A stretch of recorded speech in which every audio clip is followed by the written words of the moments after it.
Assalamualaikum warahmatullahi wabarakatuh. Halo teman-teman, perkenalkan nama saya Uswatun Hasanah dari semester 5 Prodi Penyuluhan Pertanian Berkelanjutan kelas B Politeknik Pembangunan Pertanian Yogyakarta, Magelang. Pada video kali ini saya akan memaparkan evaluasi hasil penyuluhan yang telah saya lakukan pada saat MBKM 1. Perlu diketahui bahwa tujuan penyuluhan pertanian adalah perubahan perilaku petani, baik itu kognitif, afektif, dan psikomotor. Jadi, evaluasi penyuluhan pertanian adalah mengevaluasi sampai seberapa jauh sih tingkat pencapaian tujuan berupa perubahan perilaku petani dan keluarganya. Nah, pada evaluasi hasil penyuluhan kali ini, saya menggunakan metode tes, pretest, dan post-test. Jadi, pretest merupakan tes yang diberikan sebelum pengajaran dimulai yang bertujuan untuk mengetahui sampai di mana sih penguasaan sasaran terhadap bahan pengajaran yang akan disampaikan. Jadi, pretest dan post-test adalah salah satu dari 3 alat penilaian yang sangat disarankan untuk digunakan karena merupakan evaluasi langsung yang ringkas dan efektif yang dapat dilakukan atau digunakan untuk meningkatkan hasil pembelajaran. Dalam proses evaluasi hasil penyuluhan ada beberapa tahap yang harus dilalui. Yang pertama itu adalah persiapan.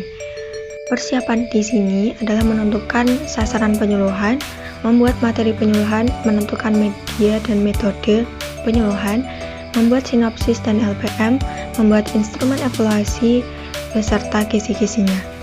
Tahap kedua adalah pelaksanaan, yaitu melaksanakan penyuluhan sekaligus melaksanakan pretest dan post-test. Tahap ketiga adalah hasil, yaitu menyusun hasil dari pretest dan post-test tersebut. Tahap yang keempat adalah analisis, yaitu menganalisis hasil pretest dan post-test yang telah dilaksanakan. Setelah menganalisis data hasil pretest dan post-test, maka baru dapat disimpulkan bagaimana sih evaluasi hasil penyuluhan yang telah dilakukan.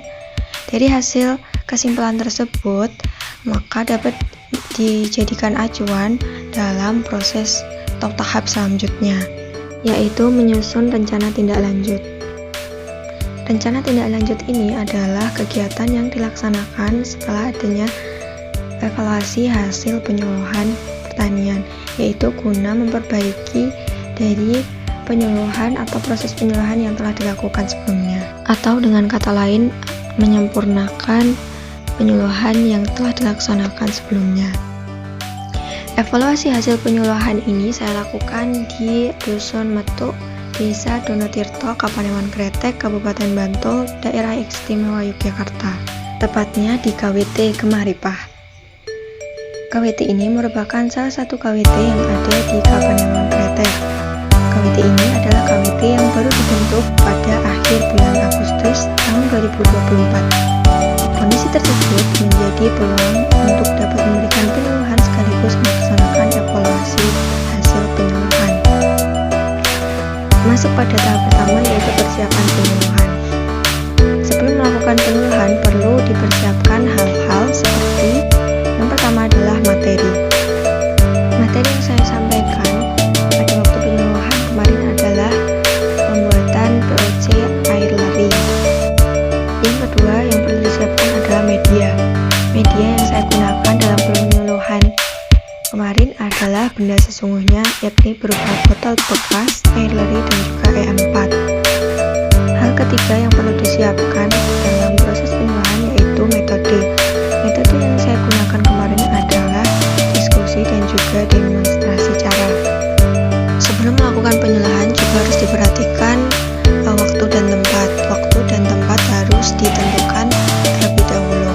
Jadi, penyuluhan kemarin saya lakukan pada tanggal 9 Oktober tahun 2024 bertempatkan di salah satu rumah anggota KWT Kemaripah. Dan ini adalah sinopsis yang telah saya buat mengenai materi pembuatan pupuk organik cair dari air leri. Sinopsis ini berisikan rangkuman materi yang akan kita sampaikan pada saat penyuluhan. Jadi tujuan dari pembuatan sinopsis ini adalah untuk mempermudah dalam melakukan penyuluhan agar kita tidak kebingungan poin-poin apa sih yang akan kita sampaikan pada saat melakukan penyuluhan. Dan ini adalah LPM atau lembar persiapan menyuluh yang telah saya buat sebagai pegangan saya dalam melakukan penyuluhan. Jadi tujuan disusunnya LPM ini adalah sebagai acuan ataupun pedoman dalam kita menyampaikan materi penyuluhan sehingga proses penyuluhan dapat berjalan lebih efisien dan pembahasannya berfokus pada materi agar tidak kemana-mana. Dan ini adalah kisi-kisi instrumen evaluasi hasil penyuluhan pertanian pembuatan POC air lari yang telah saya buat. Penyusunan kisi-kisi instrumen evaluasi hasil penyuluhan ini digunakan sebagai acuan dalam kita membuat kuesioner atau membuat instrumen yang nantinya akan kita gunakan dalam proses penyuluhan, yaitu berupa pretest dan juga posttest. Nah, pada tabel tersebut terdapat variabel yaitu pembuatan POC air leri untuk meningkatkan pengetahuan, sikap, dan juga keterampilan. Untuk kolom kedua yaitu subvariabel. Subvariabel ini terdiri dari pengetahuan, sikap, dan juga keterampilan. Di sebelahnya ada indikator.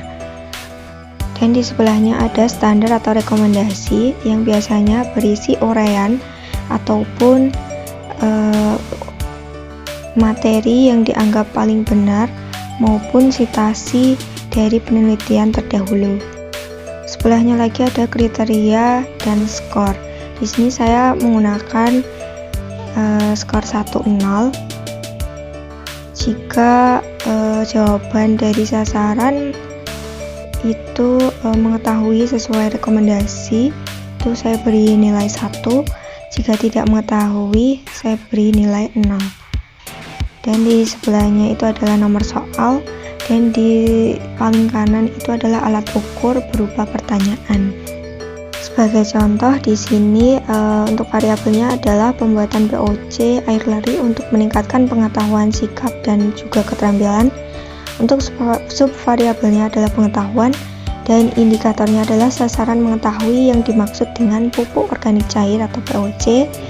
Dan untuk standar atau rekomendasinya itu adalah pupuk organik cair POC adalah pupuk yang berbentuk cairan dan dihasilkan dari proses fermentasi bahan organik. Dan untuk kriteria dan skornya itu yang pertama mengetahui sesuai rekomendasi diberi skor 1, tidak mengetahui diberi skor 0.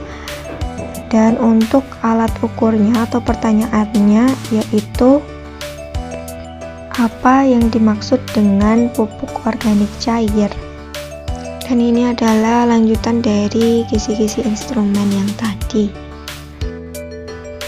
Selanjutnya adalah instrumen yaitu berupa kuesioner, pretest, dan juga posttest. Dan di dalam kuesioner ini terdapat yang pertama adalah identitas responden atau identitas sasaran yaitu berupa nama, jenis kelamin, usia, dan juga pendidikan terakhir. Yang kedua adalah kuesioner yaitu berupa pertanyaan-pertanyaan yang tadi ada di kisi-kisi atau di bagian alat ukur pada kisi-kisi instrumen tadi. Dalam kuesioner ini terbagi menjadi 3 subvariabel yaitu variabel pengetahuan, sikap, dan juga keterampilan. Sama seperti pada kisi-kisi instrumen sebelumnya.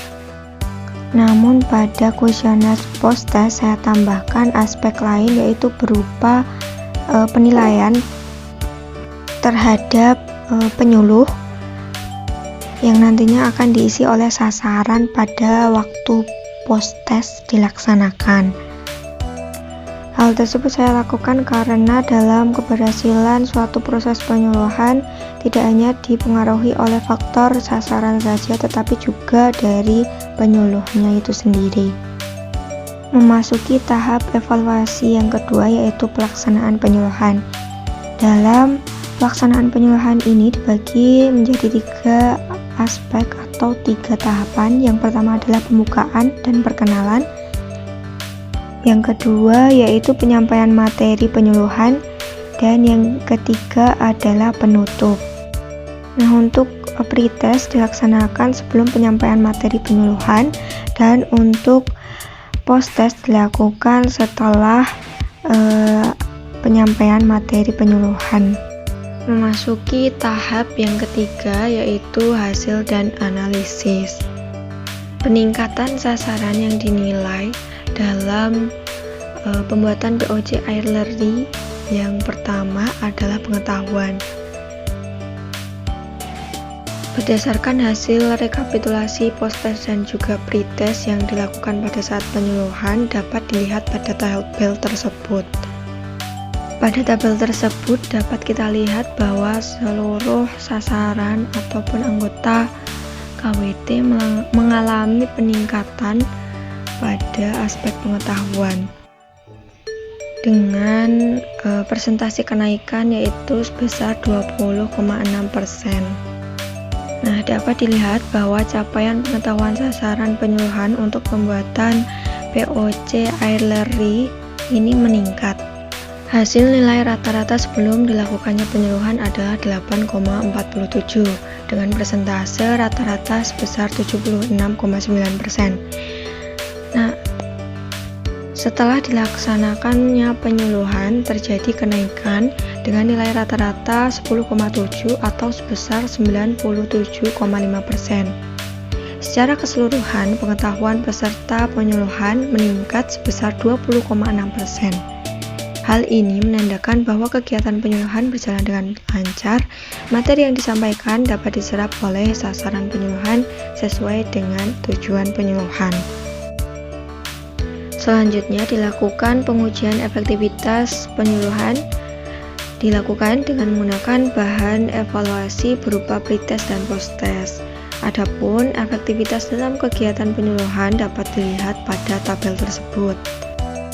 Untuk mengetahui tingkat efektivitas penyuluhan maka dilakukan perhitungan dengan rumus efektivitas penyuluhan sama dengan nilai posttest dikurangi nilai pretest dibagi dengan skor maksimal dikalikan dengan 100%, yaitu diperoleh hasil sebesar 20,6%. Dan untuk efektivitas perubahan perilakunya itu sebesar 88%. Hasil perhitungan tingkat efektivitas penyuluhan pembuatan POC Airlearning ini pada aspek pengetahuan yaitu sebesar 20,6% atau termasuk kategori kurang efektif, sedangkan tingkat efektivitas perubahan perilaku yaitu sebesar 88% atau termasuk kategori efektif. Hal ini berarti kegiatan proses penyuluhan yang sudah dilaksanakan mampu menambah pengetahuan terhadap sasaran penyuluhan serta mampu mengarahkan pada perilaku sasaran penyuluhan untuk melakukan praktik pembuatan POC Airlearning. Aspek yang dinilai selanjutnya yaitu adalah sikap. Berdasarkan hasil rekapitulasi pretest dan juga posttest penyuluhan yang telah dilaksanakan dapat dilihat pada tabel yang tertera pada layar. Tabel tersebut menunjukkan adanya peningkatan sikap pada seluruh sasaran penyuluhan, yaitu dengan persentase kenaikan sebesar 20%. Dapat dilihat bahwa capaian sikap sasaran penyuluhan pembuatan POC Airlearning ini hasil rata-rata nilai sebelum dilaksanakan penyuluhan adalah 25,3 atau sebesar 79%, dan setelah dilaksanakannya penyuluhan menjadi 31,7 atau sebesar 99%.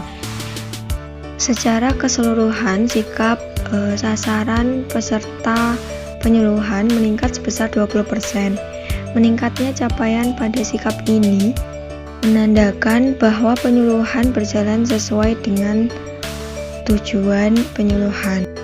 Untuk mengukur tingkat efektivitas penyuluhan pada aspek sikap, maka dilakukan perhitungan seperti pada aspek sebelumnya, yaitu efektivitas penyuluhan sama dengan nilai post-test dikurangi dengan nilai pre-test dibagi dengan skor maksimal dikalikan 100% dan diperoleh hasil yaitu 20%. Untuk efektivitas perubahan perilakunya diperoleh pada angka 95%. Hasil perhitungan tingkat efektivitas penyuluhan pembuatan POC air leri pada aspek sikap yaitu sebesar 20% atau termasuk kategori kurang efektif, sedangkan untuk tingkat efektivitas perubahan perilaku yaitu sebesar 95% atau termasuk kategori efektif.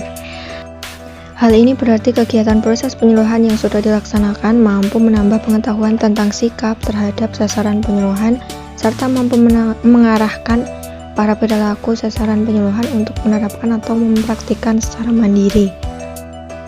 Aspek yang ketiga yaitu keterampilan.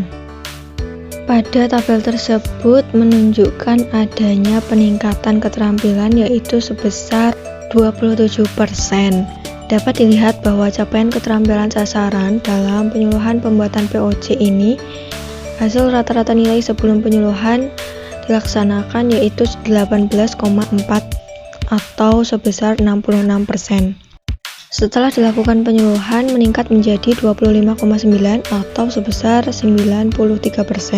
Secara keseluruhan, keterampilan peserta penyuluhan meningkat sebesar 27%. Meningkatnya capaian pada aspek keterampilan ini menandakan bahwa penyuluhan berjalan sesuai dengan tujuan.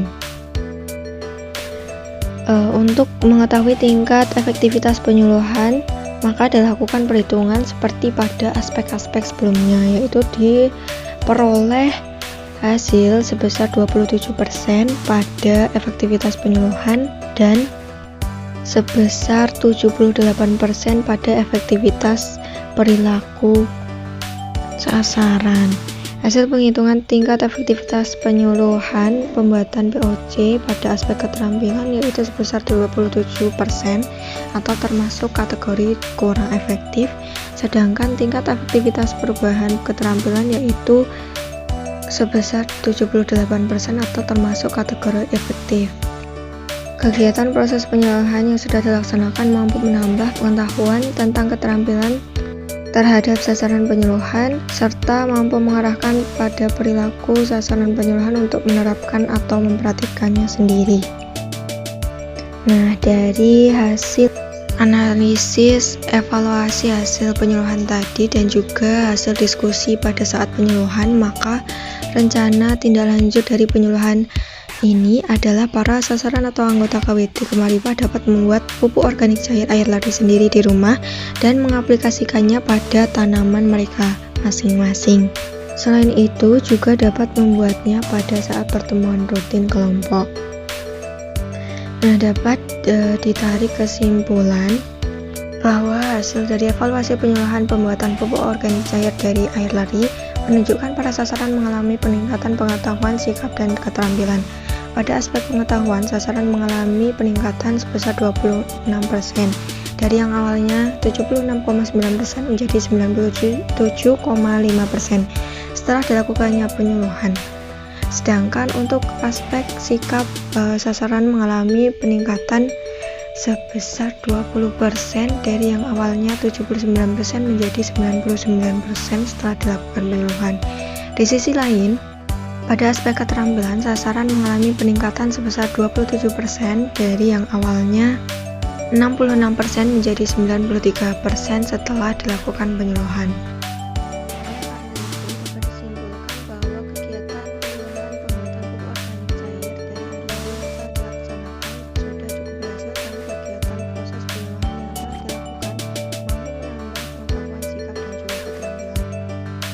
Untuk itu, rencana tindak lanjut dari penyuluhan ini adalah diharapkan para sasaran dapat membuat POC air leri secara mandiri dan mengaplikasikannya pada tanaman yang dibudidayakannya, baik yang berada di rumah maupun yang ada di demplot KWT.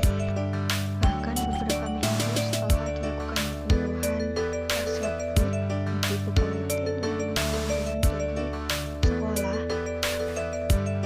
dan mempraktekkan pembuatan pupuk organik cair dari air leri tersebut di depan para siswa yang sedang berkunjung.